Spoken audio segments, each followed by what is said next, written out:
നമസ്കാരം. വി.ഡി. സതീശൻ മുഖ്യമന്ത്രിയായി. വളരെ കരിഷ്മയുള്ള ഒരു നേതാവാണ്. അദ്ദേഹത്തിൻ്റെ ആ വ്യക്തിത്വം നമ്മൾ കണ്ടാൽ അദ്ദേഹത്തിനോടൊരു അത്ഭുതകരമായ ഒരു ആകർഷണീയത കൂടും. അദ്ദേഹത്തിൻ്റെ സംസാരവും ഒക്കെ നമ്മളെ സ്വാധീനിക്കും. എനിക്ക് അദ്ദേഹത്തെ വളരെ ഇഷ്ടമാണ്. പക്ഷേ ഇന്നൊരു വാർത്ത ഞാൻ മാതൃഭൂമി പത്രത്തിൽ കണ്ടു. സ്ത്രീകൾക്ക് സൗജന്യ യാത്ര നൽകുമ്പോൾ 3 കോടി രൂപ KSRTCക്ക് അമിത ഭാരം വരും. 3 കോടി രൂപ പ്രതിദിനം. അതായത് ഒരു വർഷം 1095 കോടി രൂപയുടെ അമിത ബാധ്യത.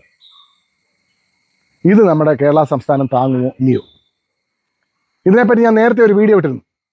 കോളേജ് വിദ്യാർത്ഥികൾക്ക് 1000 രൂപ വെച്ച്, പിന്നെ തൊഴിൽ രഹിതർക്ക് 5 ലക്ഷം രൂപ കടം, ആരോഗ്യ ഇൻഷുറൻസ്, പിന്നെ KSRTC സ്ത്രീകൾക്ക് ഫ്രീ യാത്ര.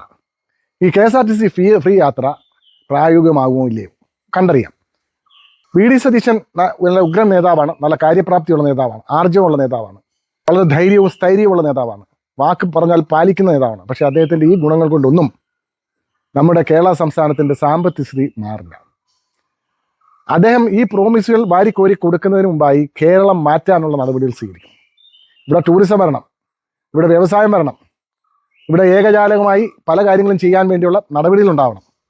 അതുണ്ടാക്കിക്കൊണ്ട് നമുക്ക് നികുതി പണം കിട്ടിക്കൊണ്ട് കേരളത്തിൻ്റെ വരുമാനം ലാഭമാക്കിക്കൊണ്ട് ഇതെല്ലാം ചെയ്യണം. തമിഴ്നാട്ടിൽ ചെയ്യാം. അവിടെ കൃഷിയുണ്ട്, വ്യവസായമുണ്ട്, എല്ലാം ഉണ്ട്. അവർക്ക് നികുതിയുണ്ട്, നമുക്ക് നികുതി പണമില്ല. വി.ഡി. സതീശൻ്റെ കഴിവുകൊണ്ട് മാത്രം ഇതൊന്നും ചെയ്യാൻ പറ്റില്ല. അത് വളരെ ബുദ്ധിമുട്ടും. ചിലർ പറയും നെഗറ്റീവ് പറയാമെന്ന്. നെഗറ്റീവ് പറഞ്ഞാൽ നെഗറ്റീവ് ആവുകയും പോസിറ്റീവ് പറഞ്ഞാൽ പോസിറ്റീവ് ആവുകയും ഒന്നും ചെയ്യത്തില്ല. ഇത് സാമ്പത്തികം വേണം. എൻ്റെ കയ്യിലുള്ളത് 1000 രൂപയാണ്. ഞാൻ 50,000 രൂപ ചിലവാക്കണമെന്ന് പറഞ്ഞ് പോയാൽ എന്ത് ചെയ്യും? പറ്റത്തില്ല, അത് നടക്കത്തില്ല.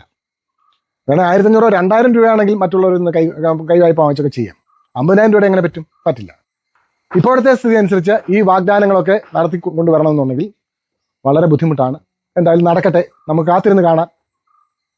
അദ്ദേഹത്തിൻ്റെ വാഗ്ദാനങ്ങൾ ഒക്കെ പാലിക്കാൻ അദ്ദേഹത്തിന് കഴിയട്ടെ എന്ന് ആശംസിക്കുന്നു. നന്ദി, നമസ്കാരം.